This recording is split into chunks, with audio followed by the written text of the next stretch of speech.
Eu sou a professora Josi, do Departamento de Artes da Universidade Estadual de Ponta Grossa. Hoje, 17 de novembro de 2020, iniciamos mais uma live do Interarc. É um projeto do departamento, do qual eu faço parte, o professor Nelson, que está aí também, né? Depois o professor Nelson vai falar um pouquinho com a gente. Então, antes de iniciarmos, eu solicito assim que todos os participantes deixem daí os microfones desligados para melhorar a questão da conexão e do som, porque ele é meio automático, né? A gente já está acostumado, mas às vezes a gente acaba esquecendo. O nosso convidado de hoje é o professor Francisco Caruso, do Centro Brasileiro de Pesquisas Físicas do Rio de Janeiro. O mediador será o professor doutor, né, os dois são doutores, Marcos César Dani Neves, da Universidade Estadual de Maringá. Boa noite, professores. Agradeço por aceitarem participar e com a palavra o professor Marcos. Bom, boa noite a todos. Quero agradecer ao público e quero agradecer ao nosso palestrante, né, o querido professor Francisco Caruso Neto, né, que eu conheço, digamos, não presencialmente, quase o professor Caruso foi banca do meu processo de professor titular na UEM em 2001, mas acho que por problemas, eu não me recordo muito bem, talvez de agenda na época, não foi possível, não é? Mas temos um grande amigo em comum, que é o físico e filósofo Gêner Barreto Bastos, né? Lá das Alagoas, né? Inclusive ontem eu falei com ele, e eu quero apresentar o nosso palestrante da noite, né? Então, o professor Francisco Caruso Neto, ele é graduado em Física pela UERJ, mestre em Física pelo Centro Brasileiro de Pesquisas Físicas, doutor pela Università degli Studi di Torino, Itália, né? Recebeu o prêmio Jovem Cientista do CNPq em 96 e atualmente é professor pesquisador titular do CBPF, professor associado no Instituto de Física Armando Dias Tavares, da UERJ, né? E tem formação acadêmica na área de física, com ênfase em física de partículas, elementares e campos. Dedica-se também à física quântica, história e filosofia da ciência. Orienta mestrados, doutorados, iniciação científica, e na área de divulgação, ele se destaca a criação e a coordenação da oficina de educação através de histórias em quadrinhos. Ocupou aí o cargo de superintendente de difusão científica da Secretaria de Estado de Ciência, Tecnologia e Inovação do Rio de Janeiro. Foi fundador e editor da revista Dialoghi, Revista di Studi Italici, participando aí de uma série de atividades em diferentes conselhos editoriais. Tem muitos livros escritos, o currículo dele é muito extenso, com mais de 100 artigos e mais de 50 livros. É membro titular do PEN Clube do Brasil e da União Brasileira de Escritores, e também membro titular das Academias Paraense e Roraimense de Ciências e da Academia Brasileira de Filosofia, agraciado aí com vários prêmios, de destaque a Ordem do Mérito Científico da Academia Roraimense de Ciências. Então, professor Francisco Caruso, obrigado de novo por aceitar o nosso convite a esse público que tem no foco arte e ciência, a busca dessa inter e transdisciplinaridade que tanto falamos, e tão poucas pessoas, como você mesmo mostrou ao longo da sua vida, tem nos proporcionado aí um campo de produção e de estudo. Obrigado. Muito obrigado. Quero, em primeiro lugar, agradecer ao professor Marcos e à professora Josi pelo convite e pela oportunidade de poder falar sobre esse assunto que muito me atrai, e quero agradecer a todos pela participação aqui, já tarde da noite, para ouvir o que eu tenho a dizer. Okay? Bom, vou colocar a apresentação.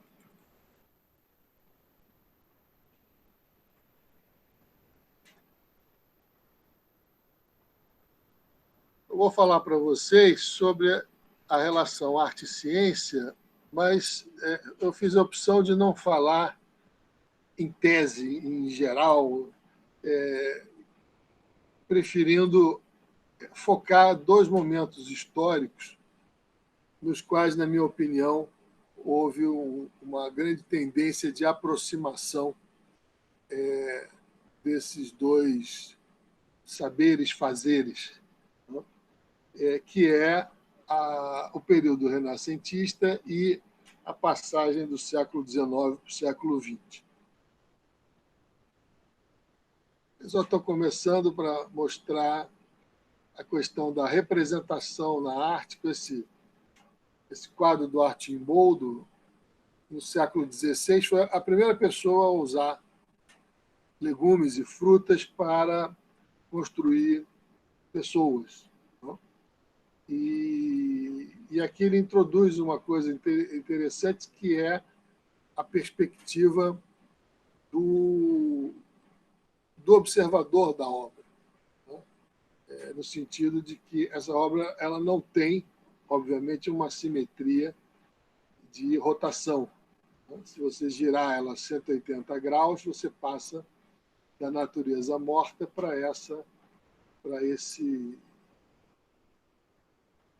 rosto humanizado. Então, escolhi isso porque a questão da representação é uma coisa essencial tanto para a arte como para a ciência.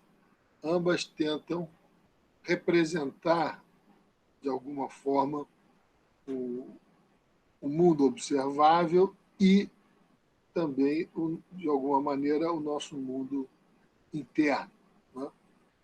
Mas, antes de falar propriamente da arte renascentista, eu queria fazer um breve apanhado de alguns pontos da arte medieval que são importantes para uma melhor compreensão do que eu vou dizer mais na frente.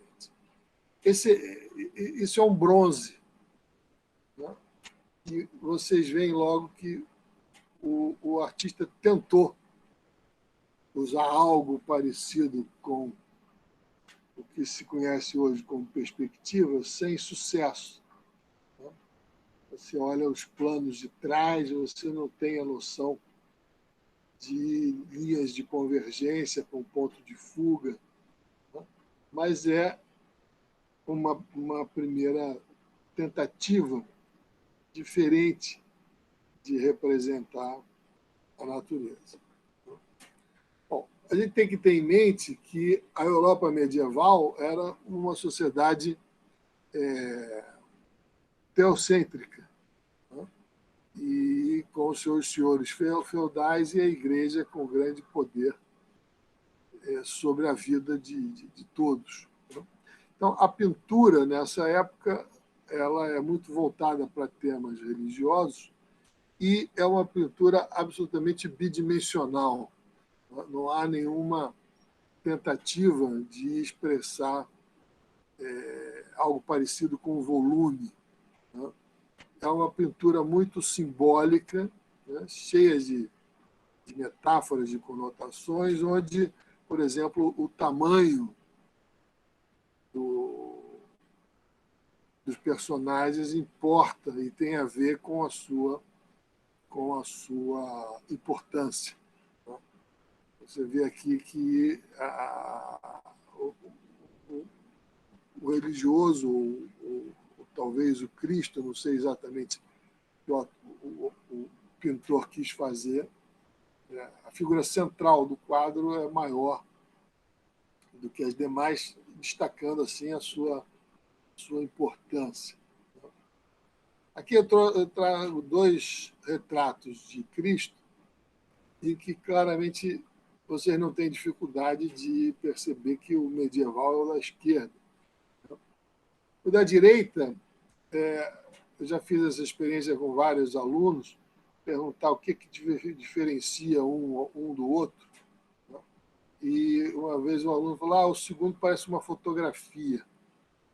E é isso mesmo, com um jogo de luz e sombra, né?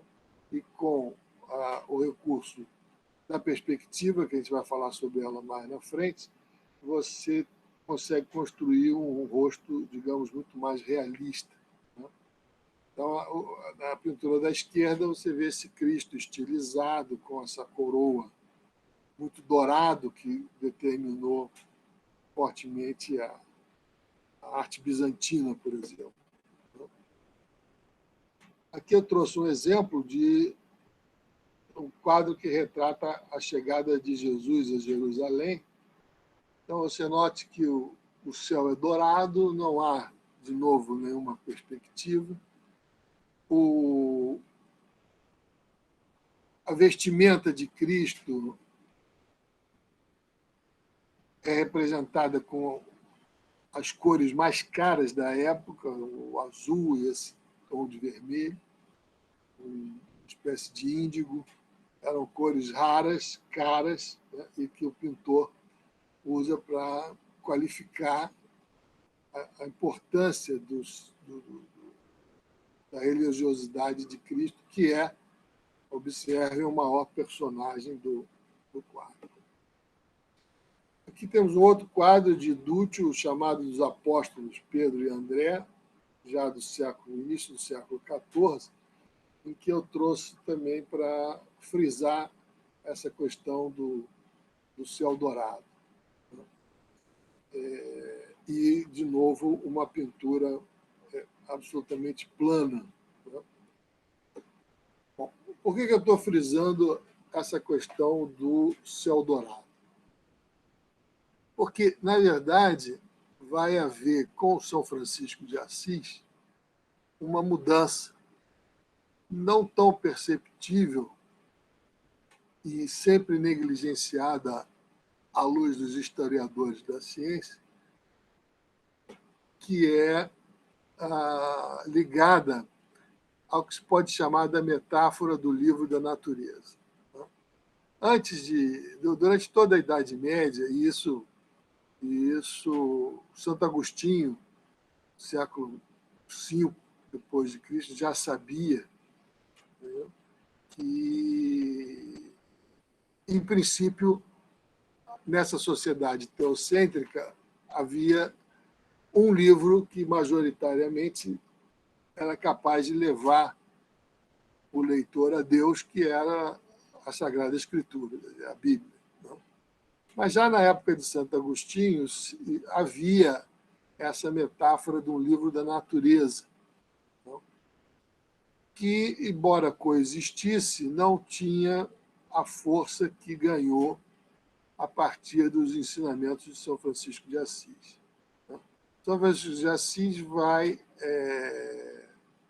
nos ensinar que é preciso contemplar a beleza do mundo como um mecanismo de se chegar a Deus também. Quer dizer, a ideia de que Deus a sua obra reflete a si próprio. Né? A vantagem desse livro da natureza é que a pessoa, para ler, não precisa ser alfabetizada. E é óbvio que o livro, naquela época, era um objeto inviável para a maioria das pessoas. Né? Primeiro, pelo seu peso, uma Bíblia em formato de códex pesava, no mínimo, 8 quilos, era enorme. Não era um livro que você pode levar para casa e ler no aconchego da sua casa de uma maneira mais crítica. Né?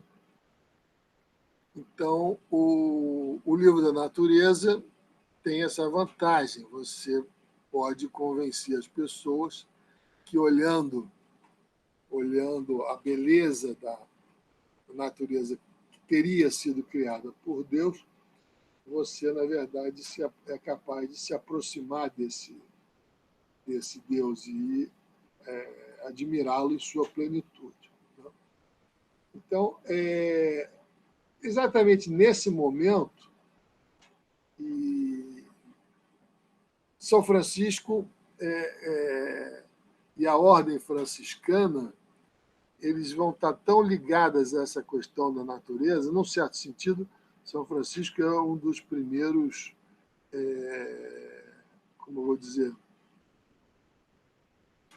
uma das primeiras pessoas que articulam uma certa consciência ambiental, né?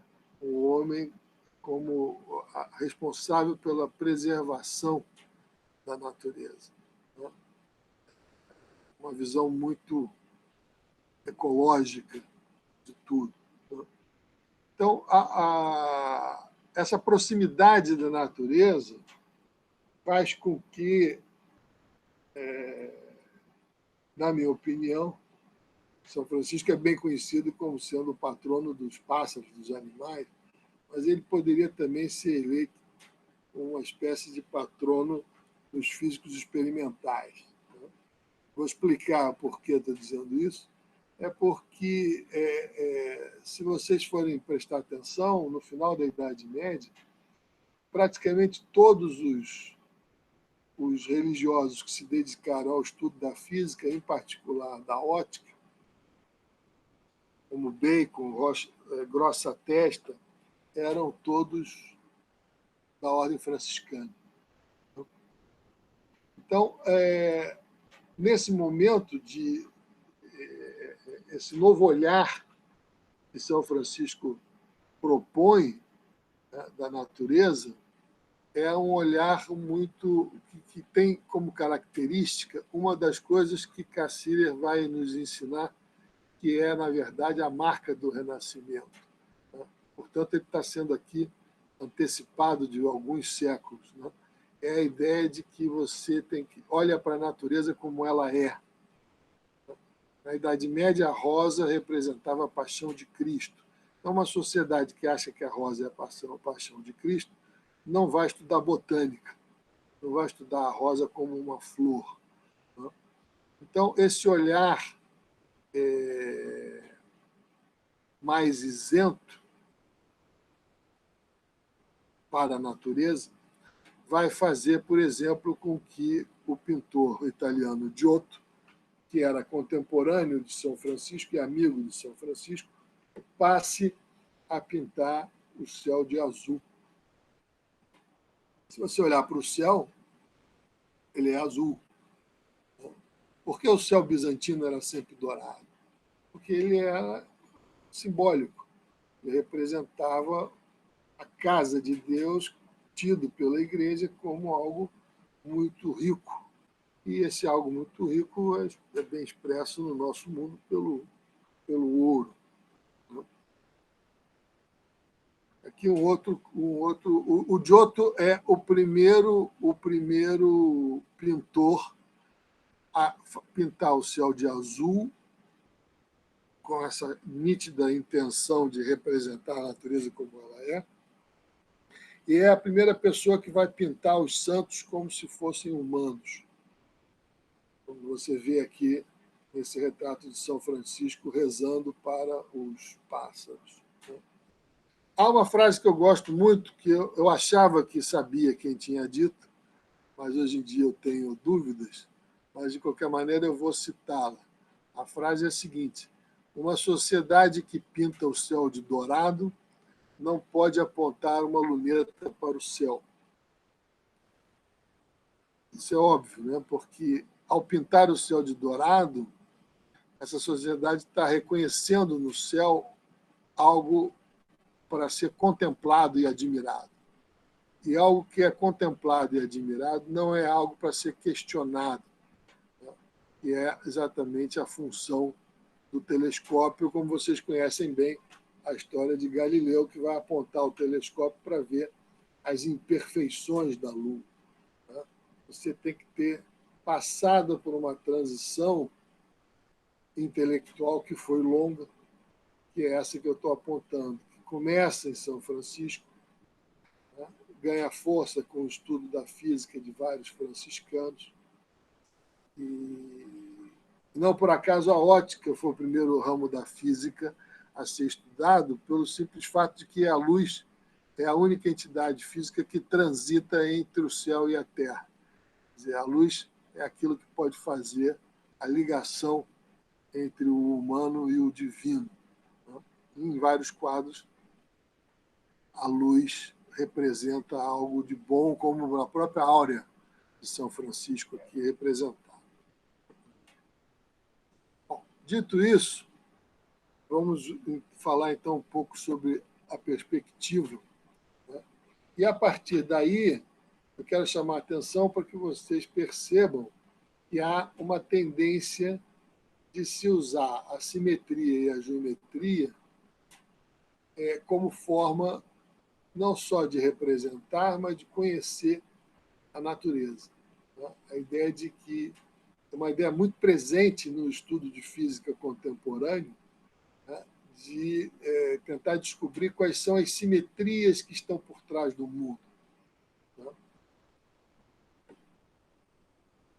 Tem um desenho clássico de época ensinando as regras da perspectiva, né, que representa o olhar do pintor de um certo ponto, mas seguindo regras geométricas bem definidas. Isso é um afresco chamado A Trindade, pintado por Masaccio, considerado uma das primeiras obras em que a perspectiva é levada a cabo com sucesso. Essa pintura é numa parede, no entanto, você jura que há realmente um nicho onde o Cristo está crucificado na frente. Isso é conseguido a partir de regras geométricas bem específicas. O próprio Masaccio escreve livros sobre esse uso da geometria na pintura e outros pintores. Inclusive, nesse período, houve também uma importante influência de autores árabes. Aqui é um outro quadro de Piero della Francesca, que era impensável na Idade Média. Né? Por que impensável na Idade Média? Em primeiro lugar, o céu é azul. Em segundo lugar, esse chão quadriculado de mármore, que vocês vão ver aparecer em vários outros quadros, ele é um chão que, de certa forma, representa o espaço euclidiano. Né? O espaço em que todas as posições são igualmente equivalentes, diferente do espaço hierarquizado de Aristóteles. O terceiro motivo pelo qual isso não poderia ser um quadro medieval é porque Cristo é menor do que os mercadores que estão no primeiro plano. Bom, os nossos olhos e o nosso cérebro já estão acostumados a ver esse tipo de quadro, que é decodificado da seguinte maneira: Deus é pequeno porque ele está longe, ele está num plano ao fundo do quadro. O que nos conduz a isso são algumas linhas do quadro, como essa do chão, que vão convergir num ponto lá no final do quadro, em outro quadro que eu vou mostrar mais na frente, vai ficar mais claro, chamado ponto de fuga. Então, esse quadro seria chocante para uma pessoa da Idade Média ver esse tipo de pintura.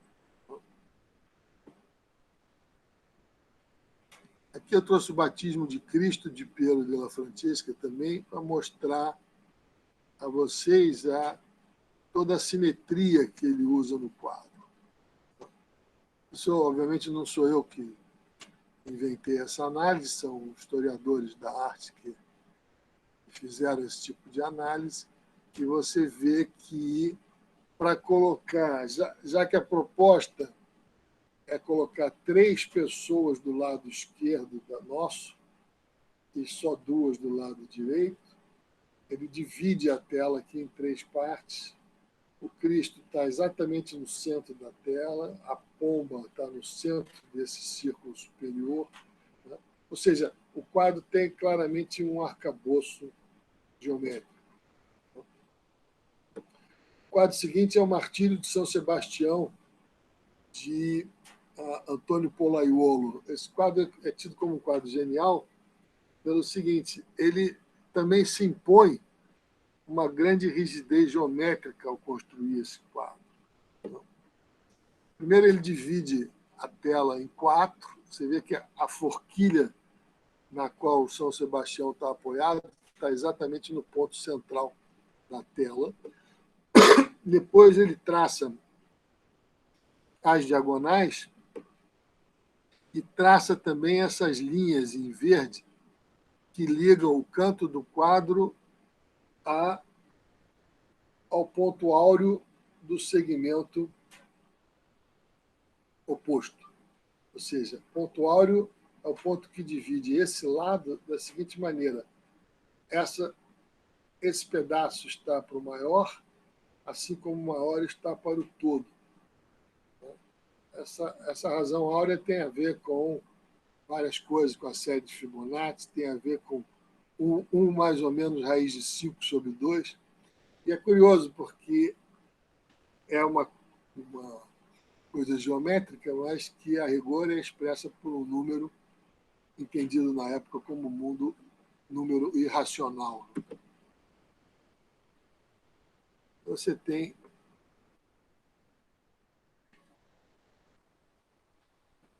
note que a flecha está ao longo dessa diagonal que liga esse ponto, essa aqui ao longo da outra, e, além disso, ele distribui tudo com uma simetria cônica. Tá? Bom, então, claramente, Pollaiolo está recorrendo à simetria, através da geometria, para construir a harmonia do seu quadro. Né? Mas ele presta atenção num detalhe. Repare que, no primeiro plano, esses dois carrascos eles não estão em posição simétrica, ou, como os outros dois, uma imagem mais ou menos especular da outra. Ele se deu conta que o excesso de rigidez talvez tornasse a sua obra pesada. Então, embora ele tenha se imposto toda essa rigidez geométrica, nota que no primeiro plano ele coloca um carrasco de costas e o outro de frente. Devia ter colocado, como no plano de fundo, os dois de frente ou os dois de costas. Né? Isso é considerado um toque genial do Pollaiolo, uma coisa que os físicos hoje chamariam de quebra de simetria.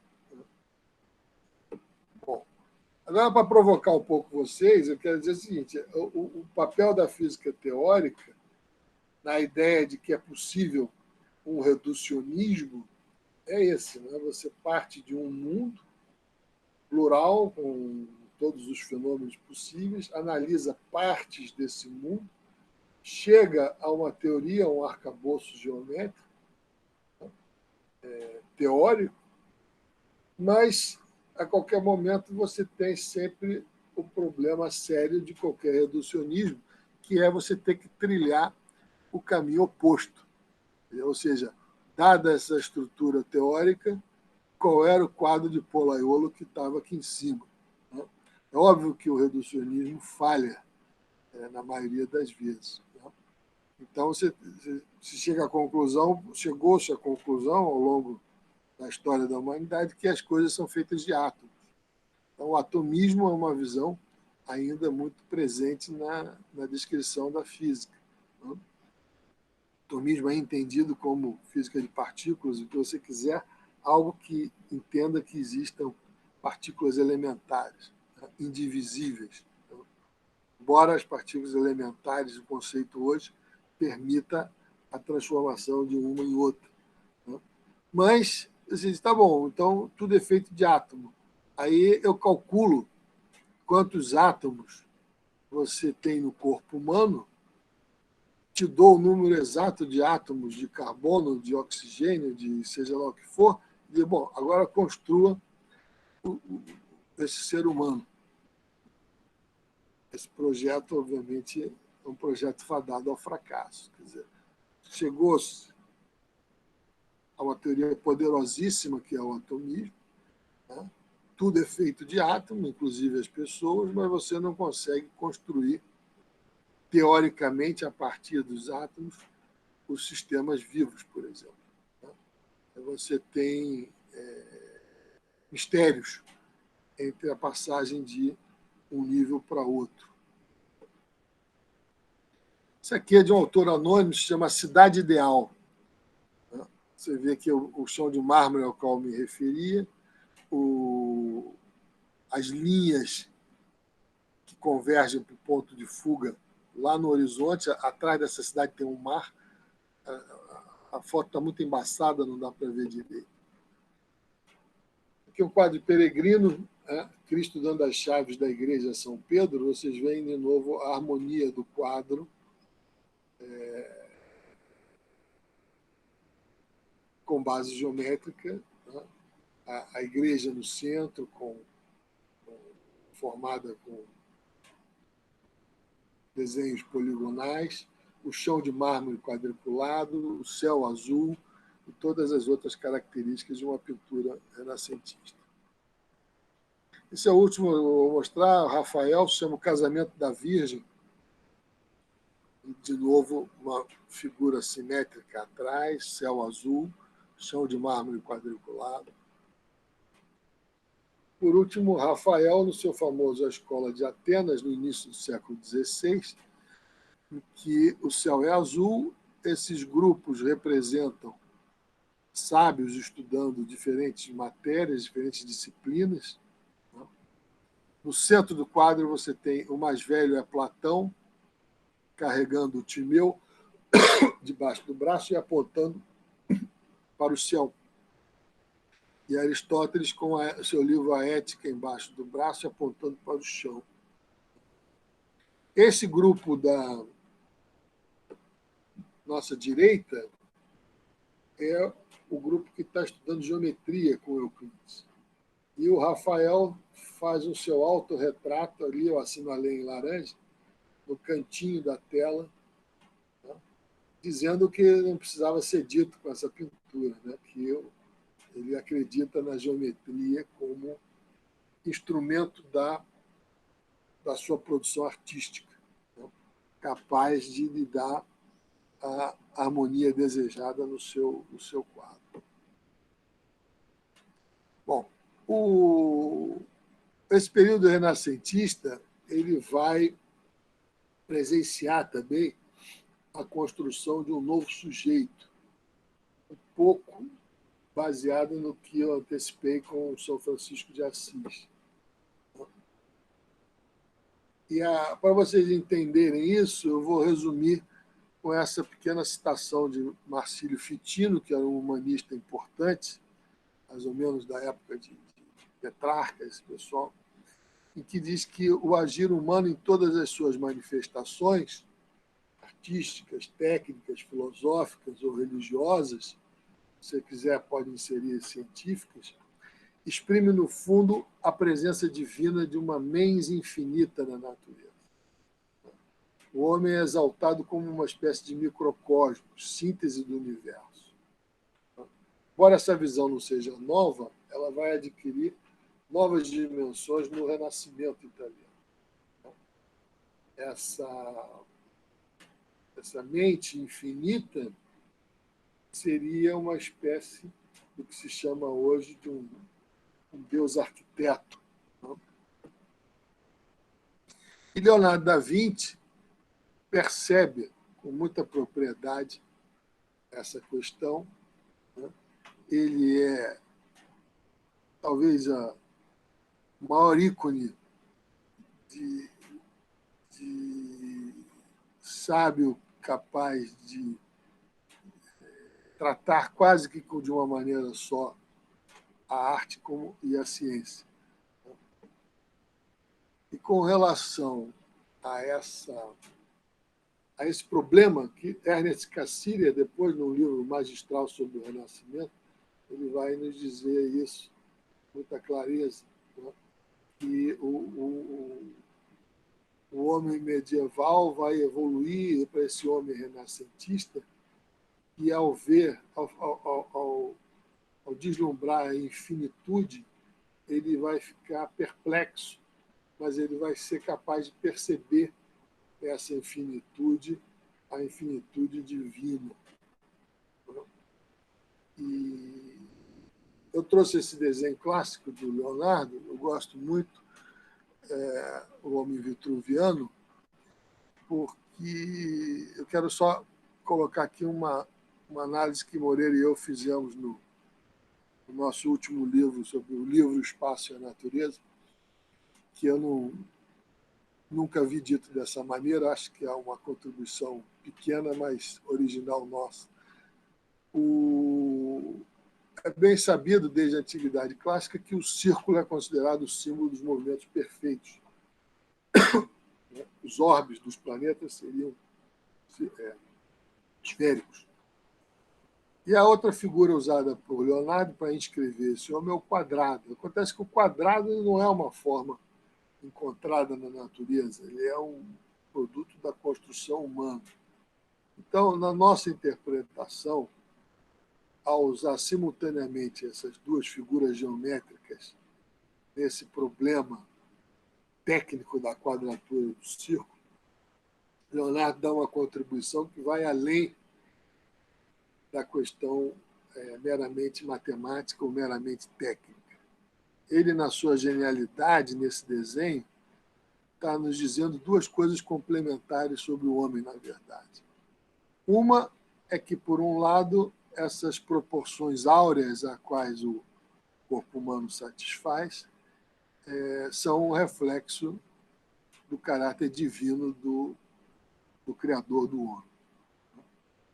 E, por outro lado, ele também nos aponta que esse homem pode ter algo de divino, uma vez que ele é capaz de perceber na natureza a presença dessa mente infinita a qual eu me referi. Então,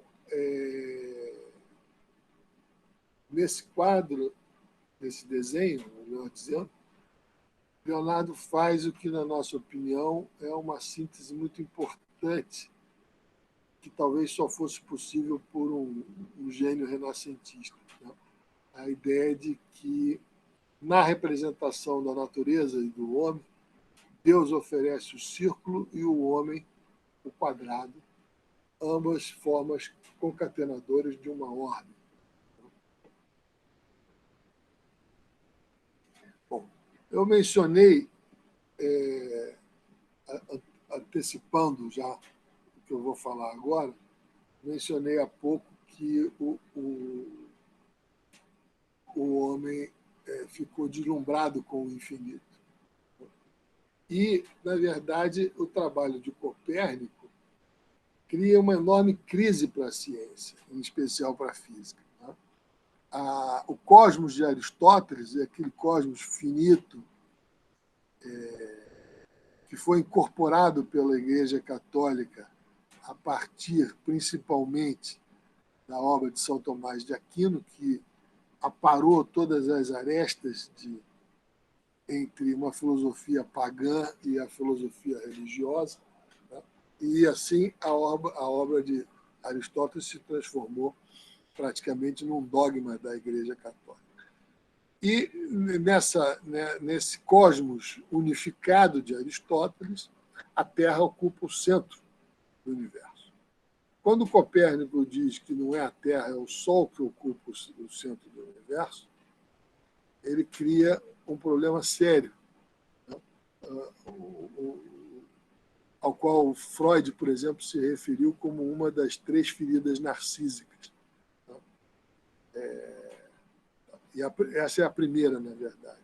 Quer dizer, o homem que se acreditava feito à semelhança de Deus, pela sua importância, seria o centro do universo, estando ele na Terra, centro do universo aristotélico, passa a ser um ser periférico. A segunda ferida narcísica vai vir com Darwin, porque o homem acreditava ser feito à semelhança de Deus. Na verdade, ele vai aprender, ou deveria ter aprendido, que ele é parte de um processo evolutivo que, muito provavelmente, descende dos primatas. E a terceira e última ferida é a própria psicanálise, que diz que essa razão humana, que caracteriza todo o conhecimento até então, perde espaço para o subconsciente, de alguma maneira. Então, o Copérnico, de início, não vai defender a infinitude do universo. Mas vai fazer uma coisa importante. Aqui está a folha de rosto da sua obra maior, sobre a Revolução dos Orbes Celestes, publicado em 1543, postumamente, onde eu marquei essa frase em amarelo, que está escrito em grego, aqui, em letras de imprensa. Essa frase, se nós traduzirmos, vocês vão ver que é praticamente a mesma frase que Platão teria mandado botar na entrada da sua academia. Proibida a entrada àqueles que ignoram geometria. Com isso, Copérnico está dizendo aos seus leitores que o modo de compreender os céus é através da geometria. Repara que, nesse caso, entre essa geometrização da arte ocorrida com a introdução da perspectiva no Renascimento, ela se deu mais ou menos 100 anos antes da introdução da geometria como instrumento para a descrição dos céus. E, portanto, para a representação do mundo, incluindo a sua cosmologia. Esse é o pródromo de uma obra de Kepler, editada em 1596, em que ele diz que é uma dissertação, pródromo da dissertação cosmográfica, contendo os mistérios cosmográficos das admiráveis proporções dos orbes celestes, mistério esse demonstrado em número, magnitude e tal, a partir dos sólidos regulares da geometria. Isso muita gente esquece, mas Kepler, no início, era absolutamente platônico. Todo mundo, em física básica, frisa o Kepler, descobridor das leis de Kepler, que serviram de base para Newton formular a teoria da gravitação.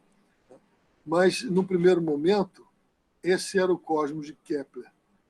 Um cubo inserido numa esfera, dentro do cubo se insere uma outra esfera, no qual se insere um tetraedro e assim por diante. Lá no centro de tudo estaria o Sol.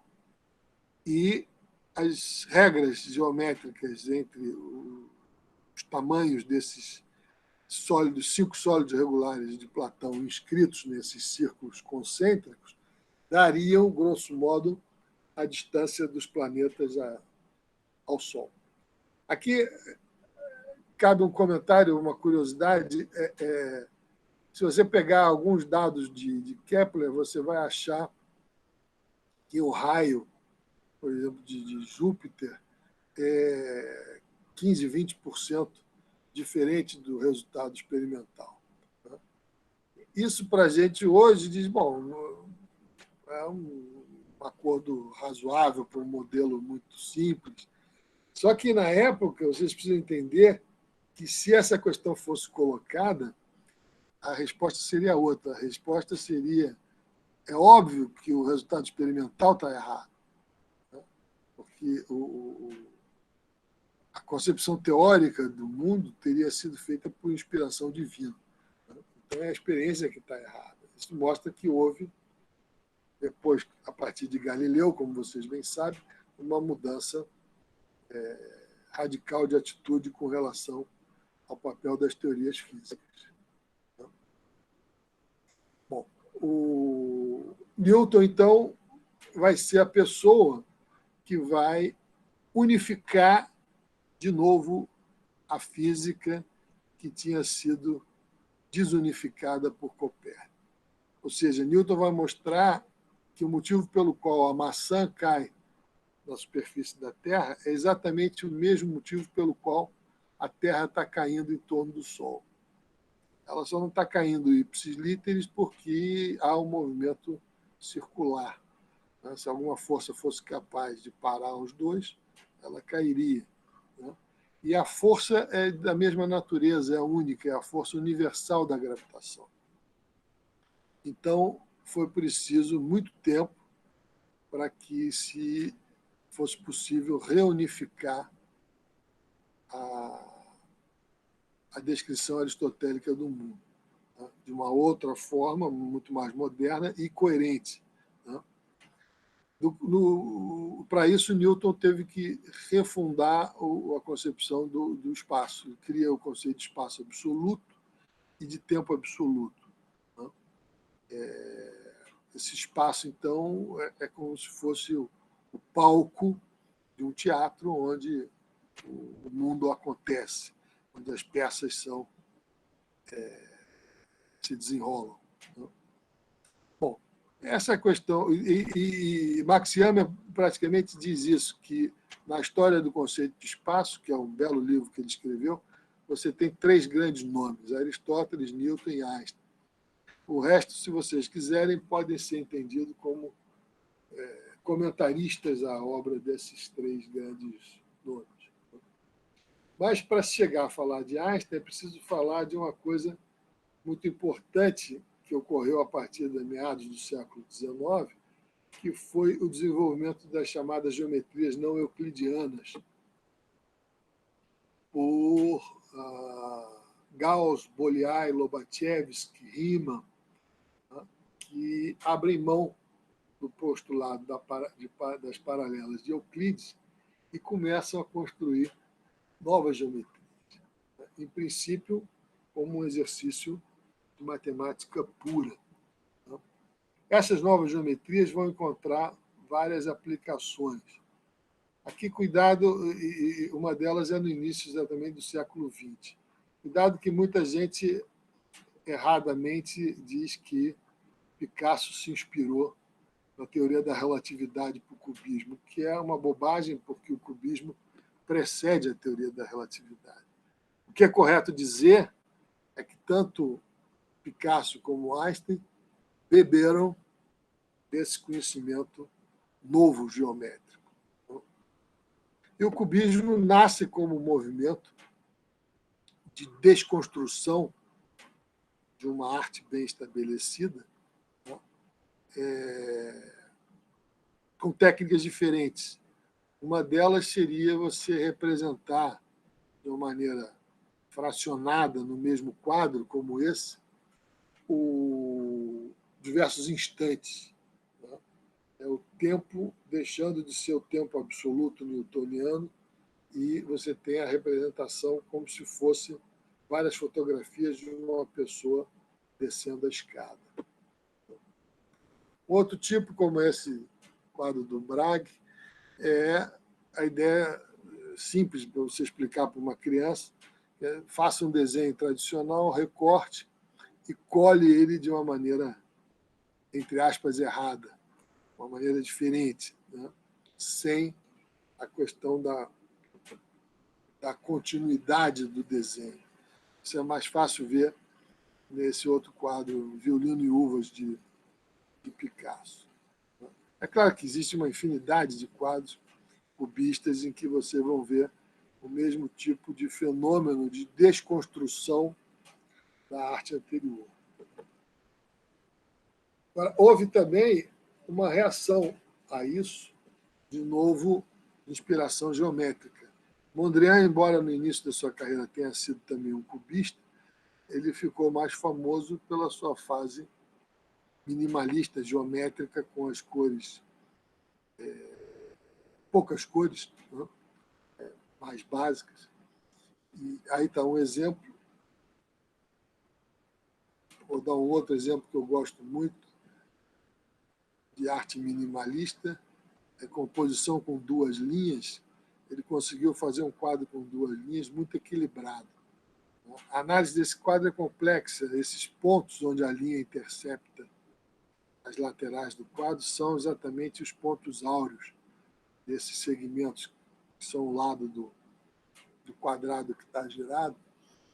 Então, ele consegue uma proeza com 2 linhas e você não sente que o quadro vai pesar para um lado, vai girar, entendeu? Uma suavidade construída a partir de um profundo conhecimento geométrico. Agora, diferentemente da arte renascentista, esse período essa arte tem uma característica diferente, que é a busca de se incorporar coisas, objetos e ideias de outras culturas, como a africana, a oriental, japonesa, por exemplo.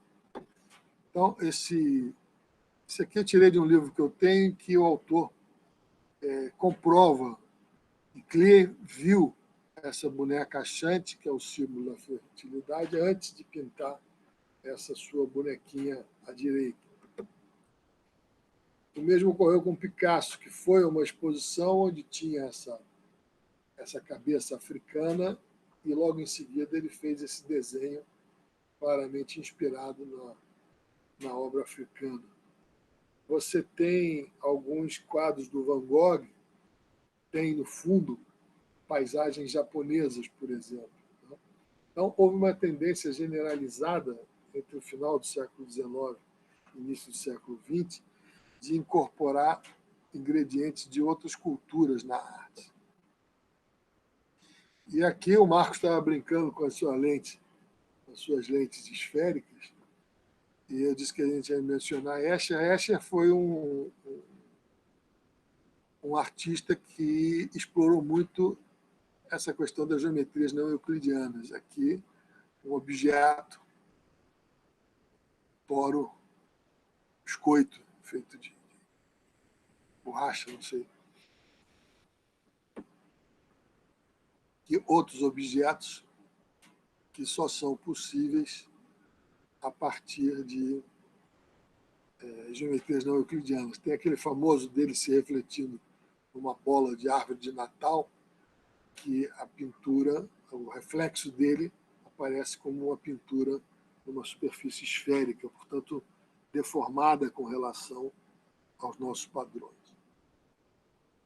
Do ponto de vista da física, isso vai levar a uma questão muito interessante, uma discussão grande entre Poincaré e Einstein, que é relembrada já na introdução do livro do Max Jammer, sobre o papel da geometria na física. Quer dizer, é a geometria arbitrária ou você consegue fazer uma experiência para determinar que o universo tem um tipo particular de geometria? Essa questão, pelo que eu saiba, ainda é uma questão em aberto.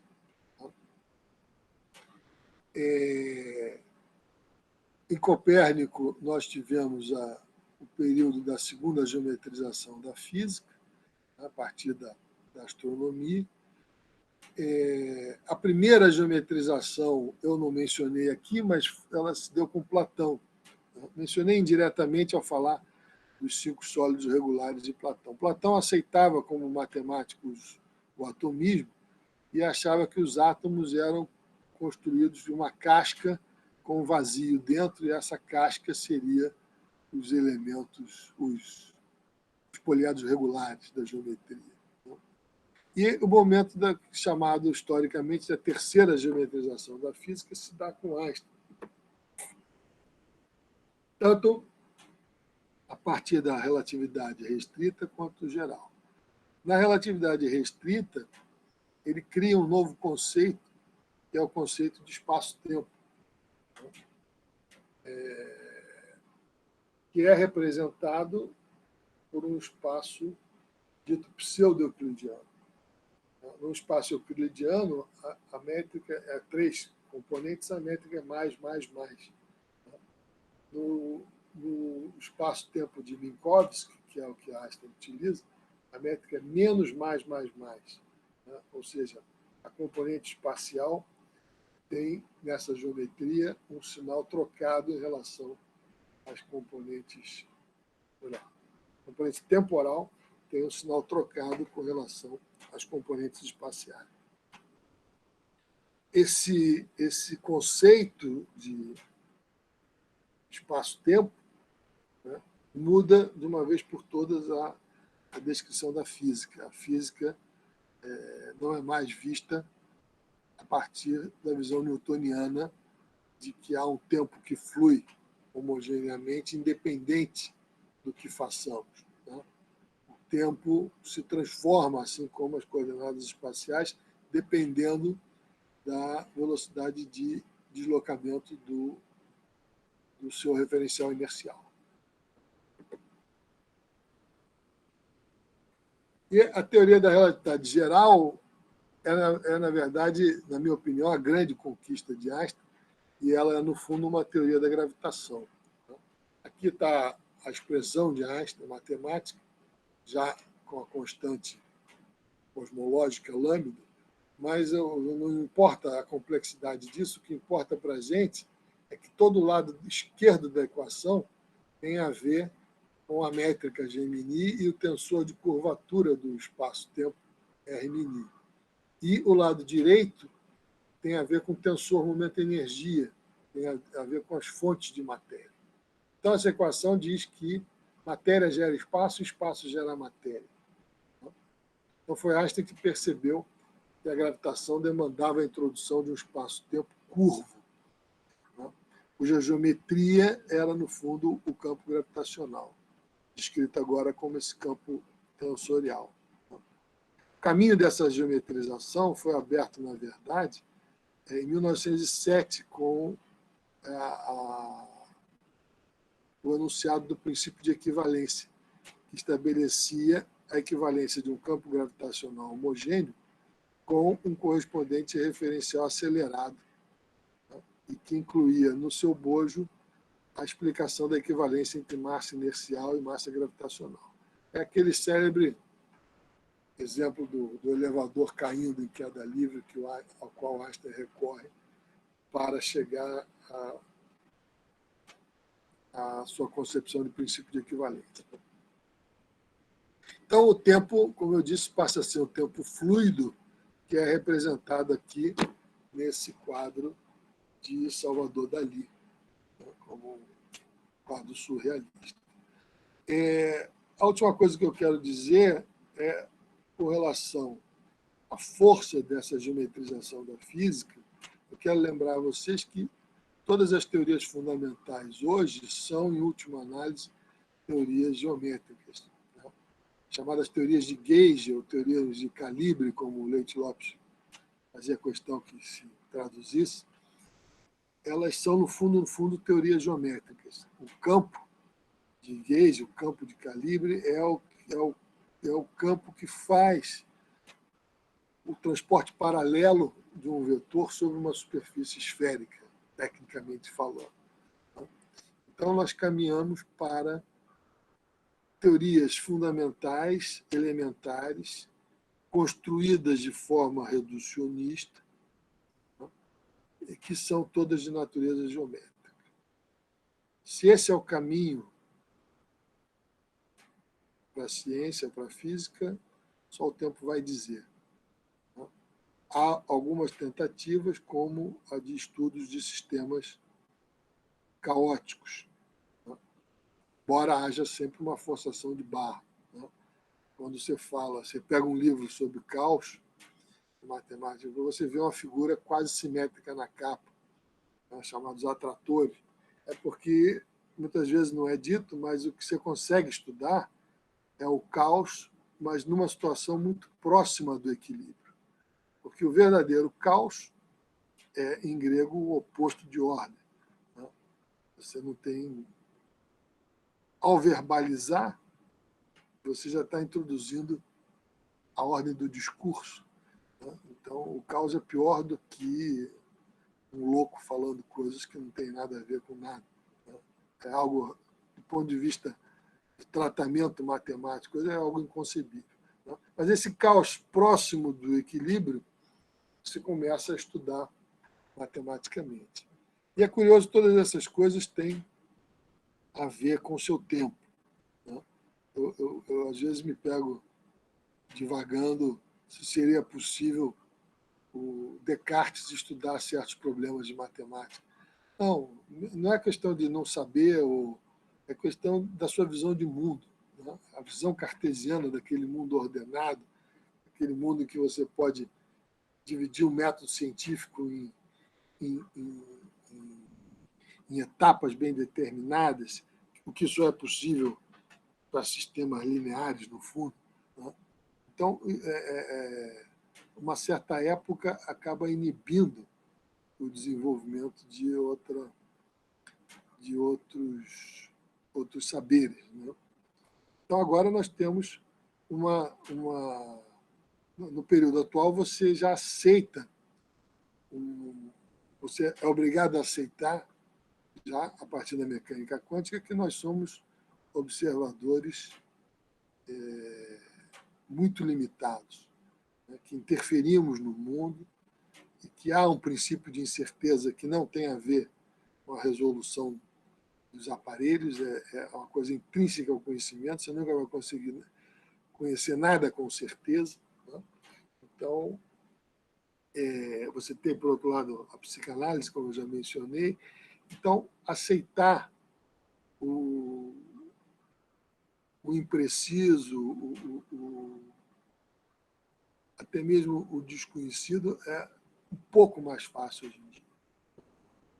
Bom, outros exemplos cubistas, e eu quero terminar com esse quadro. Eu mencionei que o cubismo queria desconstruir aquela arte baseada no espaço euclidiano, e quero terminar com esse quadro que se chama Nostalgia de Espaço, de um pintor mexicano, em que desconstruiu tanto, que, digamos, não sobrou pouco, né? Bom, eu não sei se eu me alonguei muito. Eu quero, de qualquer forma, agradecer muito a vocês pela atenção e estou à disposição a partir de agora, caso queiram fazer, e se tiver tempo, claro, fazermos perguntas. Muito obrigado a todos. Bom, obrigado, professor Caruso. Deu no limite aqui, não é? Tá, portanto, dentro do limite do espaço-tempo. E, bom, então a gente vai abrir agora para questões, não é? E enquanto o nosso público fica elucubrando, qual que é, na sua avaliação, não é? Nós chegamos a essa saudades do espaço, a obra do Pollock também. Que o Pollock tem sido estudado também pelos físicos, não é? Desculpe, Marcos, eu não ouvi. A obra de quem? Do Pollock. Pollock. Eu não me lembro. Pollock. Eu vou escrever aqui. Talvez está tendo alguma interferência. Deixa eu escrever aqui. Pollock.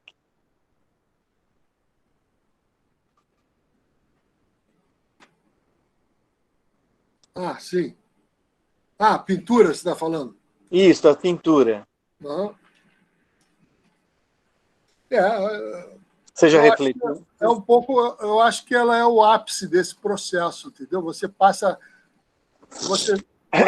você começa com uma arte que quer representar o mundo, tá? E em algum momento você diz, além de representar o mundo, eu quero representar eu mesmo.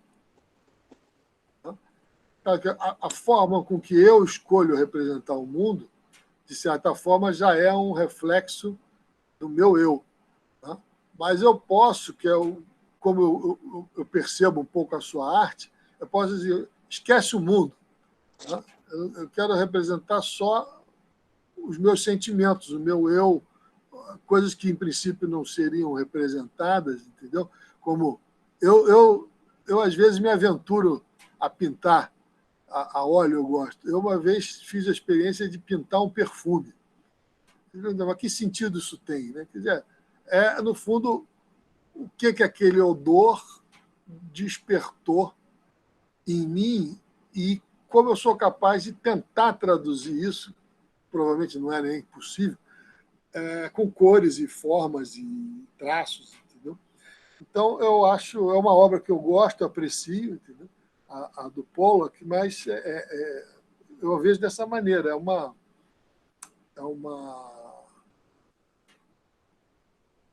arte cujo compromisso maior é com o ser do seu criador. Entendeu?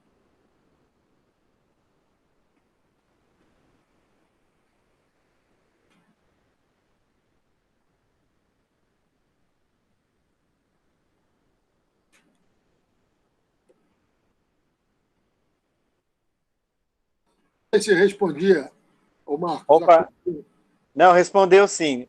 Eu esqueci de ligar o microfone aqui, eu estava comentando. O que você acha dessa pouca, né, porque você fala em proximidades, não é, entre arte e ciência, mas ela é tão pouco explorada hoje no nosso cotidiano escolar, não é? Em todos os níveis, desde o ensino primário, o ensino médio, a graduação e mesmo a pós-graduação, não é? São poucos trabalhos, né, que a gente vê em relação a essa proximidade.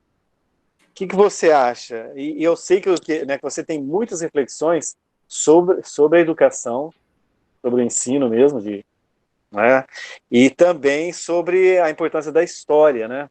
São coisas que, de alguma forma, estão muito entrelaçadas, mas não tão organicamente no sistema de ensino, né? Eu acho essa é uma ótima pergunta, né? Difícil. Mas eu vou tentar fazer alguns comentários. Em primeiro lugar, eu acho que a gente padece de uma mudança drástica no espírito da época. Eu tomei o cuidado de afirmar, num certo momento, que Leonardo da Vinci certamente foi o ícone que mais aproximou arte e ciência. Por quê? Porque ele via nos dois processos criativos muita semelhança, que, na verdade, eu vejo também. Entendeu? Via muita semelhança no processo criativo. Bachelard, por exemplo, num dos artigos que eu fiz sobre a oficina dos quadrinhos, Bachelard também acredita numa pedagogia em que a criatividade é um elo entre a arte e a ciência. Agora, numa sociedade em que cada vez mais você valoriza a superespecialização, é uma sociedade que vai no sentido contrário do que pregava Leonardo. Entendeu? Então, é muito difícil você tentar propor uma educação nessa sociedade inspirada em Leonardo com a aproximação de arte e ciência. Não estou dizendo que a gente não vai conseguir, entendeu? Mas o espírito da época já afasta as pessoas. Entendeu? O cientista que começa a falar de filosofia, como eu, começa a ser mal visto em certos centros. Entendeu? Não é bem visto. O cara devia estar falando só de ciência básica, entendeu? Então, eu vejo o grande desafio para essa questão é como enfrentar uma realidade que é de uma sociedade que dificulta também, pelos mesmos motivos, a divulgação científica. A divulgação científica, nós estamos vivendo um momento de combate sério ao conhecimento científico, né? De questionamento dos valores da ciência, gente contra a vacina, gente dizendo que a Terra é plana, entendeu? São imbecis que tiveram voz e que cumprem um papel lamentável, porque muitas pessoas acabam sendo iludidas por essas pessoas. Entendeu? Então, isso eu disse outro dia numa entrevista sobre divulgação científica. Se você quer falar hoje sobre divulgação científica, você tem que primeiro analisar em que sociedade você está vivendo. Então, a mesma coisa eu diria para a relação arte e ciência. Eu estou convencido que elas têm, em seu processo criativo, muito em comum. Mas isso passou não só a não ser valorizado, como passou a ser desvalorizado. Eu gosto muito do trabalho artesanal. Uma vez que comentei com um aluno meu, eu fiz um cabo de uma faca. E comecei da seguinte maneira: eu comprei um mocotó, o meu zelador do prédio cozinhou o mocotó, nós comemos o mocotó, eu guardei o osso e comecei a trabalhar o cabo a partir desse osso. Você não imagina a quantidade de problemas que eu tive que resolver até ter o produto final. Todos muito parecidos com problemas que eu tenho que resolver quando estou resolvendo um problema de física. Se esse meu aluno de física estivesse acompanhando a elaboração do cabo, ele ia ver na elaboração do cabo etapas do método científico. É você prever, você medir, você prever, fazer o projeto com o solo. Como foi o primeiro cabo que eu fiz, eu errei 2 vezes. Mas, por sorte, nas 2 vezes, eu tinha deixado o osso em excesso. Então, eu pude consertar o meu erro. Essa coisa do feedback, que é muito popperiano, né? do erro corrigindo o acervo, você só progride quando erra, você vê perfeitamente fazendo um cabo de faca. Às vezes, você vê mais fácil fazendo cabo de faca do que dando uma aula de física para o seu aluno. Entendeu? A importância do erro. Você só aprende com o erro. O jovem tem dificuldade de aceitar isso. E outra coisa que eu acho, que, ainda falando na formação do jovem, que aproxima muito a arte e a ciência, é essa formação. A iniciação científica é muito parecida com a iniciação que Leonardo teve lá no ateliê. Você começa varrendo o chão, depois você vai amassar os minerais para fazer as cores. Você começa aprendendo coisas que não estão diretamente ligadas à pintura, mas indiretamente estão. E você vai criando uma percepção do que representa aquele fazer. Entendeu? Certo. Deixa eu ler algumas coisas aqui. Sua palestra sendo muito elogiada. Deixa eu só ler aqui alguns. Não é? Parabéns, excelente palestra. Sr. Nelson. O Félix, belas observações. A Mirielle, ótima análise. Nossa sociedade dificulta o exercício da filosofia e da ciência. Não é? E tem algumas questões aqui. Eu vou ler 2. E depois eu vou abrir o microfone para o professor Nelson perguntar também. A Mirielle fala o seguinte: professor, você vê esperança em um futuro onde possamos mudar esse panorama de negacionismo da ciência e perseguição da filosofia? A educação seria capaz de superar essa realidade? Ou seja, há luz no fim do túnel? Não é? E o Luiz Antônio pergunta: o Mário Schemberg, além de físico teórico, era um estudioso sobre a história da arte. É verdade. Não é? É verdade. Tá? E agora... Posso comentar? A da Mirielle, sim. Mirielle, essa pergunta é ótima, é muito difícil. Eu tenho um sentimento misto com relação a essa pergunta. Eu não costumo ser muito otimista, não. Mas o que mais me preocupa nessa pergunta é o que a gente aprendeu com a história. Entendeu? É uma das coisas mais enigmáticas até hoje, que foi o fenômeno do nazismo. Né? Até hoje, muita gente se pergunta e não entende como que uma das sociedades mais cultas da Europa se rendeu à barbárie. Quer dizer, esse exemplo é suficiente para se ter muito cuidado em acreditar que a educação pode resolver certos problemas sociais. O exemplo do nazismo é muito forte. Né? Ninguém há dúvida de que a educação era ótima na Alemanha, né? De que era um dos povos mais cultos, um dos maiores apreciadores de música clássica, por exemplo. Né? E, no entanto, perpetraram as maiores barbáries da história. Então, eu nunca sei dizer muito bem qual é realmente o papel da educação. Agora, eu sei o que falta na educação. O que falta é exatamente uma educação que transmita valores humanistas, né?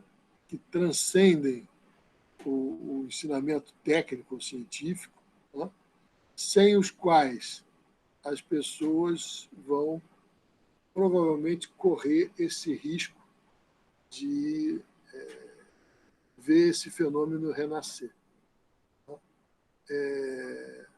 Mais de 60% dos membros da SS eram médicos com especialização, doutorado e tal. Então, que educação eles tiveram?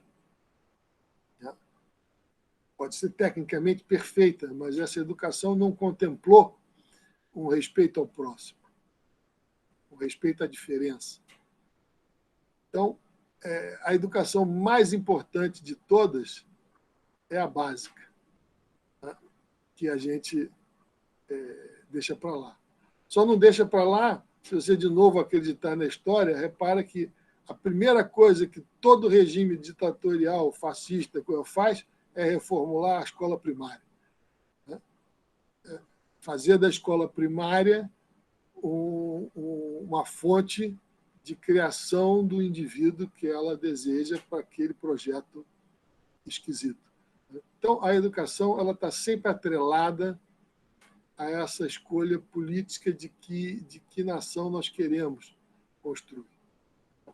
Então, o que eu torço é que existam sempre pessoas abnegadas e com uma visão diferente do espírito da época, prontas a lutar para que se tenha da educação o fruto que mais se espera, que é uma sociedade capaz de se desenvolver e de se respeitar o semelhante. Ok, Caruso, eu vou pedir então para o professor Nelson, que é o coordenador do curso de Artes Visuais, e meu ex-orientando de doutorado, trabalhou com cinema, né? Analisando aí a obra do Dan Brown, inclusive. E, Nelson, então você pode fazer a pergunta, e a última pergunta vai ficar com o Félix, e depois você, Caruso, pode fazer as considerações finais aí. Tá? Vamos lá, Nelson. Obrigado, Marcos. Um abraço. Professor Francisco Caruso, parabéns, brilhante palestra. Só gostaria de comentar uma coisa rapidamente. Eu sempre comento com os meus alunos que o cinema trouxe para nós a falta do espanto, ou seja, muitas vezes o que a gente viu acontecer, o cinema já tinha mostrado, porque a literatura também já havia mostrado, né? Então, nós muitas vezes não nos espantamos com coisas que acontecem, porque previamente a gente já tinha visto isso na ficção, seja nos filmes, seja na literatura. Mas a minha pergunta é o seguinte, o senhor trouxe para nós aqui a questão da arte medieval, no Renascimento, e sempre assim, que é um estudo posterior. Depois de alguns anos, ou muitos anos até, essas obras foram estudadas com essa visão, com esses aspectos do fenômeno físico. Houve algum momento na história da arte do passado, ou mesmo na arte contemporânea, que o papel foi invertido, por exemplo, que a arte foi suporte para estudos da física, da ciência, ou isso até hoje não aconteceu? Nós tivemos, assim, como referência, por exemplo, a arte, a partir da arte, se chegar a algum conhecimento, algum estudo da ciência. Não sei se eu fui claro na minha pergunta. Foi claro. Na ciência propriamente dita, talvez não, mas eu acho que eu tentei mostrar isso, né? Essa geometrização que foi acompanhada não só dos quadros, mas de vários livros de técnicas de geometria e tal. Essa produção literária associada a esse novo tipo de arte, ela foi importante, sim, para o estudo da ótica, por exemplo. Muito importante para o desenvolvimento da ótica, entendeu? Que a ótica elementar é pura geometria, espelhos planos, espelhos.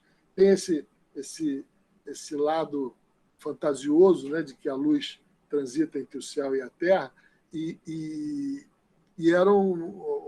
essa ciência, nessa época, era muito feita em ambiente monástico. Eu citei que os primeiros caras da ótica, ótica geométrica principalmente, eram todos franciscanos. E já nessa época, por exemplo, o Grossa Testa, ele já percebia que você precisaria comprovar a teoria do ponto de vista experimental. Isso é curioso.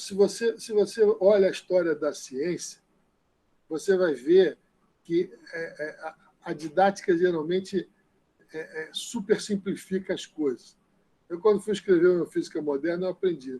No século I, teve um poeta romano que disse praticamente que nada se cria, tudo se transforma. Ovídio, século I. Aí o Francis Bacon diz que uma coisa não pode desaparecer, é suficientemente óbvio. Aí eu me perguntei, qual foi a genialidade do Lavoisier, então? Todo mundo atribui a frase a Lavoisier. Mas você vê várias outras pessoas ao longo da história dizendo quase a mesma coisa. Né?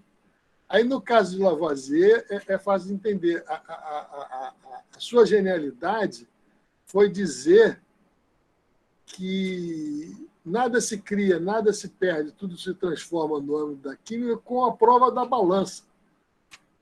Ele trouxe a balança para o laboratório. Né?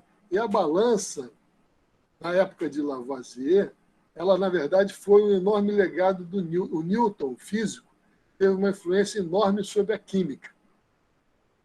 Por quê?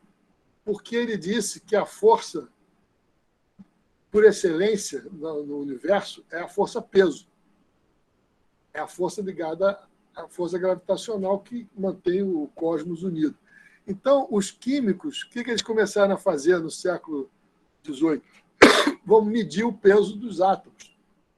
Pesar os reagentes. Então, o Lavoisier trouxe a balança para o laboratório. Até meados do século XIX, o projeto de 1803 a 1860 dos químicos foi medir os pesos atômicos. Foi isso que permitiu Mendeleev fazer a sua tabela, ou seja, arrumar a casa. Entendeu? No caso do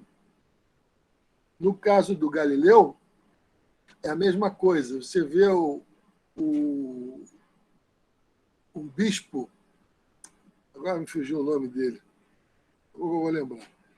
Ele dizia, o Grossa Testa dizia que você tinha que fazer a experiência. Leonardo dizia que confrontar a teoria com a experiência é sinônimo de honestidade intelectual. Entendeu? O Nicolau de Cusa, o bispo, no século XII ou XIII, já dizia que a linguagem da física tinha que ser a matemática. Aí eu digo, onde é que está a originalidade de Galileu? A originalidade de Galileu está em dizer que a teoria precisa ser comprovada e a linguagem da ciência é a matemática. Ele juntou as duas coisas. Mas, assim como o Lavoisier, isso também talvez não bastaria. Ele juntou as duas coisas num momento em que a comunidade intelectual científica estava aberta para aquelas ideias. O Nicolau de Cusa dizer isso em 1300 não mudou nada. Ficou o registro, mas a física não mudou. Né? Então, quando a geometria se desenvolveu muito, do ponto de vista da prática, na pintura e na arquitetura. Na arquitetura, acompanhou problemas sérios de engenharia. Seja, aquele domo da igreja de Florença foi o maior feito até então, e a pergunta era como erguer o troço daquele. Né? É onde vem a expressão ovo de Colombo, que o Enio Candotti me explicou que não é de Colombo, é de Brunelleschi. Brunelleschi é que inventou essa ideia de botar o ovo em pé. Ele disse no projeto que o Brunelleschi que deu a solução de como construir a cúpula. Ele falou, eu sei botar um ovo em pé. Eu bota, então. E ele ganhou o projeto e fez a cúpula. Então, você vê que a ciência, a astronomia, pelo menos, admitiu na grande obra de Copérnico que a linguagem da descrição do cosmos é a geometria, só 100 anos depois da geometrização da arte renascentista. Então, nesse sentido, a arte foi precursora, entendeu? Não diretamente da ciência, mas para mudar o espírito da época, para ser, como eu disse, essa arte ela seria provavelmente abominada por um olhar medieval. Como é que pode? Cristo pequenininho, Cristo é o mais importante, tem que ser grande, não sei o quê. Aquele olho e aquela mente não estão acostumadas à perspectiva. Hoje, para a gente, isso é uma leitura imediata. Não? Você bate o olho e você já traduz que é isso que está acontecendo. Mas houve certamente um momento de transição em que isso não ocorreu. Não? Agora, mais do que essa relação direta na arte e na física, eu acho que o importante é essa relação direta na percepção do artista / cientista. E por isso que eu disse que, nesse sentido, Leonardo é praticamente único. Entendeu? Porque ele era capaz de fazer as duas coisas e agia do mesmo modo ao fazer uma coisa e fazer a outra. Você veja na física, por exemplo, a coisa se especializou tanto. O último grande físico foi o Enrico Fermi, no sentido de que não tinha distinção para ele se o Fermi é um físico experimental ou um físico teórico. Não, ele era físico. Quando precisava, ele ia para o torno, quando precisava, ele ia para o laboratório, construía um aparelho, sabia teoria, sabia calcular. Então, é a cabeça dele que é diferente, entendeu? A tendência hoje é separar o máximo possível as coisas. Você nunca vai ver mais, provavelmente, como se viu em Leonardo. É como se Einstein dando uma contribuição artística. Embora tocasse muito bem violino, né? Mas não é uma contribuição original. A contribuição original, eu acho que a última, talvez a primeira e última, seja Leonardo. Isso que faz dele um cara tão especial. Mas eu repito, até para você ensinar e mostrar, as semelhanças são muito grandes entre os dois fazeres, entendeu? Só que a arte possibilita uma coisa que eu acho muito legal, que é negada ao cientista, que é a ideia de você revisitar o seu tema. Existem pintores famosos que pintam a mesma paisagem 30 vezes diferente. 30. Se você pegar um artigo e escrever uma vez diferente, isso é autoplágio. O cientista é proibido de fazer. Um cantor, ele vai a um show, o público quer que ele cante aquela música que ele canta há 40 anos. Ele vai cantar a música nova, mas tem que cantar. Eu lembro o Chico Buarque dizer, eu não aguento mais dizer que meu nome está associado à banda, pô. Eu fiz outras coisas, entendeu? E eu vou num lugar, você pode cantar a banda, entendeu? Ela não aguenta mais. Então, isso é uma coisa muito legal da arte, que a filosofia permite e a ciência vetou de um momento para cá. Né? É você revisitar o seu tema. Entendeu? Ou mesmo não, revisitar, se expressar de outra maneira, entendeu? Buscar outros caminhos. Um colega meu disse outro dia uma coisa que eu já pensei várias vezes. A ciência, num certo sentido, ela é muito dura. Você passa o tempo todo que você está brigando para resolver algo, você tem aquele conflito, aquelas decepções, aquela depressão, eu não consigo e tal. Aí, quando você resolve o problema, você tem aquele momento de êxtase que é ínfimo. No dia seguinte, você tem que pensar qual é o próximo problema que eu vou fazer. Você não pode ficar 15 dias, puxa, eu fiz aquele refletindo sobre... Acabou. Você viveu aquela angústia toda por um período muito pequeno de alegria e já tem que procurar um problema que vai te angustiar de novo. É isso. Obrigado, professor. Obrigado a você.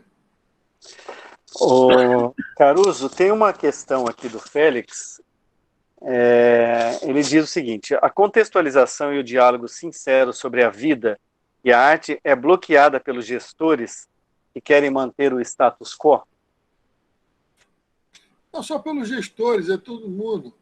Eu vou dar um exemplo, que eu nunca falei isso publicamente. Você me perguntou, eu sou pesquisador do CBPF. Tá? Alguns colegas do CBPF já me disseram que cada livro que eu faço sobre educação ou cada artigo que eu escrevo sobre filosofia marca ponto negativo para a minha promoção. Pois é. São pares. É um sistema, né? É um sistema. Você sabe muito bem, você vive um problema parecido, entendeu? Sim. Então, não são só os gestores, não, é a sua própria comunidade. Eu acho a dita comunidade científica muito ruim. Eu comparo sempre com a comunidade de artista. Às vezes que eu não tenho nada para fazer, eu já passando de canal, eu já vi alguns momentos do Faustão. O Faustão ele recebe cada artista que aparece lá, ele apresenta. Esse é o artista mais sensacional. Aí joga o cara lá para cima, aí vem um outro que não é. Esse também é sensacional, não sei o quê. Entrevista de Jô Soares. Todo mundo é espetacular na classe artística. Os escritores são fantásticos. Vê o que um físico fala do outro. Entendeu? É impossível. Eu acompanho isso muito no Facebook. Entendeu? Às vezes coloco no Facebook, saiu um livro meu. Né? 80% das pessoas que curtem não são físicos. São amigos, são pessoas de outra área, amigos da Fiocruz, amigos. Os ditos físicos que estão fazendo a mesma coisa que eu, em vez de ficar satisfeito, pô, esse cara fez um tom. Não. E se puder, ainda critica. Entendeu?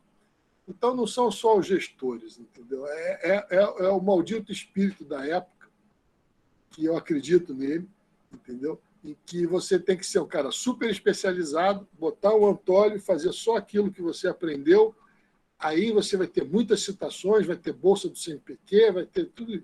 Né? Eu abri mão disso tudo para fazer o que eu quero.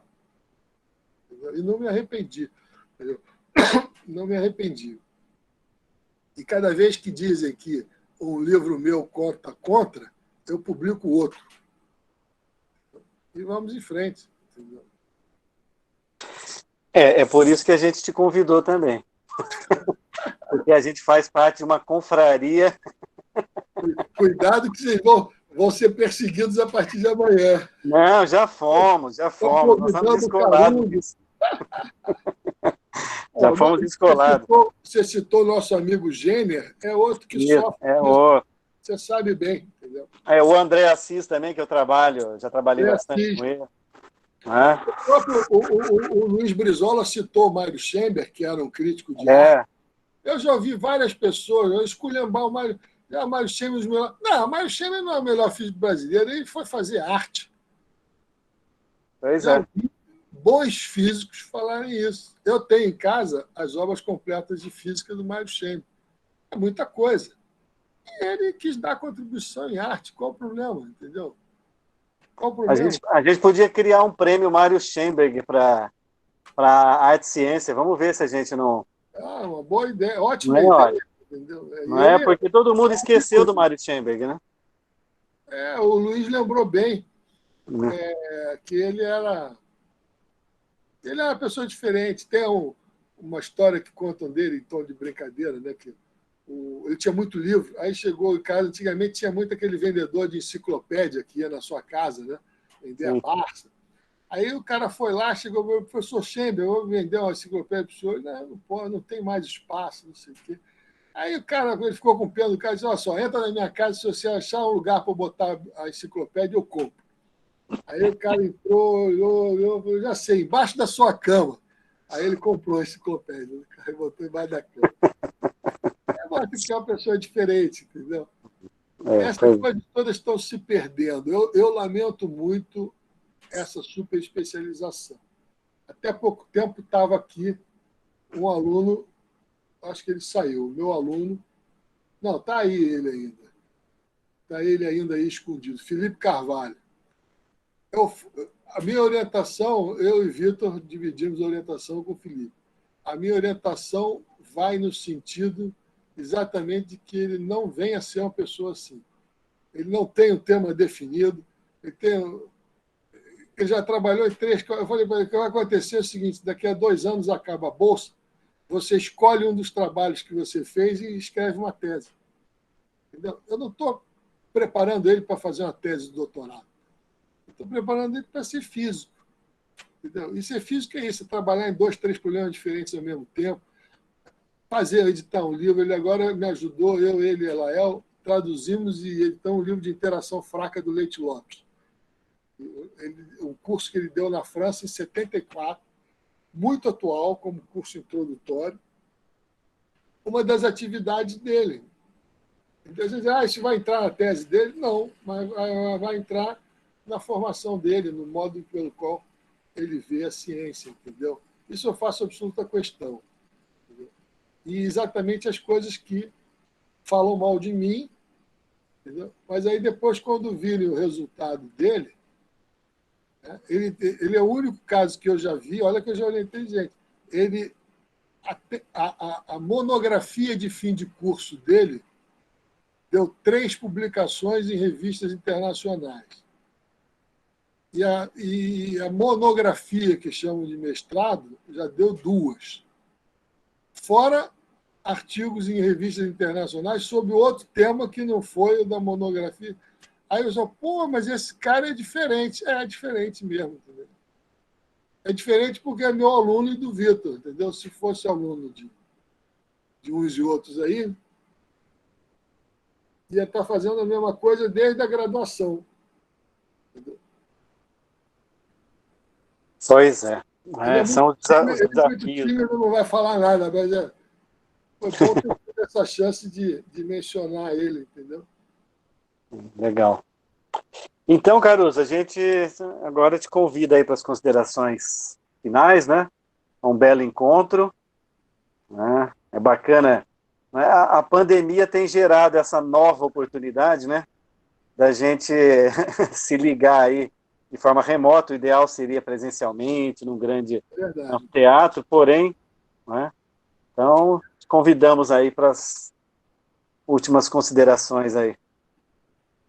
Eu já falei muito, Marco, mas eu quero só, para não dizer que não fiz uma consideração final, eu quero fazer um último comentário ainda sobre a questão da Marielle.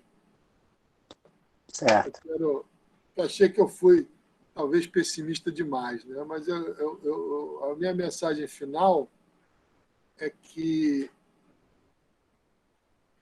embora eu não tenha esperança no sistema, eu tenho esperança em muitas pessoas que participam do sistema. Entendeu? E só o fato da pessoa estar aqui até essa hora ouvindo essas coisas, arte, ciência e tal, já faz dela uma pessoa que você deve depositar esperança. Entendeu? E o desafio é esse. Todos nós acabamos, de uma maneira ou outra, sendo professores. Né? Eu acho que a preocupação que você tem que ter é sempre que tipo de professor eu tenho que ser para não ter um aluno que depois vai ser um nazista, por exemplo. Entendeu? Eu acho que esse é o maior desafio para o professor. Vão ter, claro, alguns professores que vão se orgulhar de formar a gente assim. Mas eu espero que a maioria esteja preocupada em formar pessoas que aprendam, além do conteúdo, aprendam atitudes. Certo. Tá bom. Então, quero agradecer novamente. Eu estou vendo aqui pelo chat, as pessoas estão elogiando muito a sua palestra. Obrigado. Ótimas palavras, né? Agradecendo. E agora, então, eu vou passar para a Josi, que finaliza aí essa live de hoje. Obrigado.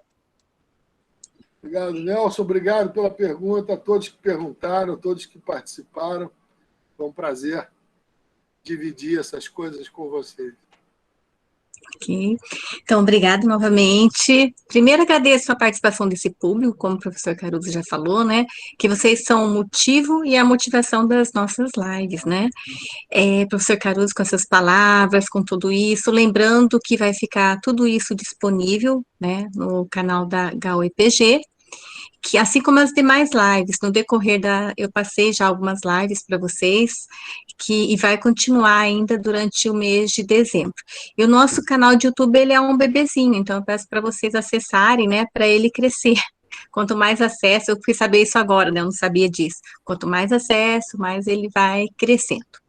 Sobre os certificados também eu já fiz um comentário, né, dizendo que é o final de todo o evento que vocês vão ter o certificado, mas quem tiver urgência daí manda um e-mailzinho para nós. Os nossos certificados da UEPG são bem tranquilos porque eles são disponíveis online, então fica lá para sempre, né, então é bem interessante a gente fazer no formato de extensão. E um bom final de noite a todos. E eu finalizo aqui, né, com as palavras do professor Caruso, esperança para nós, né, professores, vamos fazer a diferença.